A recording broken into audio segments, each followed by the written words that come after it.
Mood খেয়ে তাই আমি চা বানাবো না।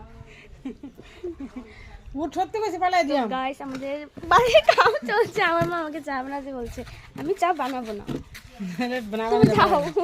চা বানাইলছি, চাটা দিয়া গা যা। কি সুন্দর হাওয়া। বাহ। বানাইলছি, যা দিয়া আয়। তো গাইস আমাদের ঘরের কাম হচ্ছে, তোমাকে দেখাবো, দাঁড়াও।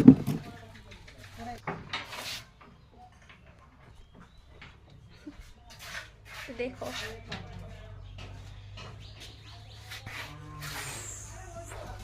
দেখলে আমাদের ঘরে কাজ হচ্ছে।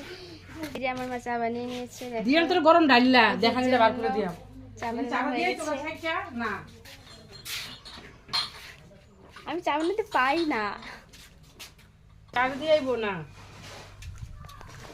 চা হয়ে গেছে, এখন আমরা চা বুঝি খাবো। চা বানাইতে আমি বানাইলাম। এখন চাটা দিতে পারবে? দিয়ে আসো না। আবার এটা আবার নতুন ব্লগে তোমাদের সঙ্গে কথা হচ্ছে।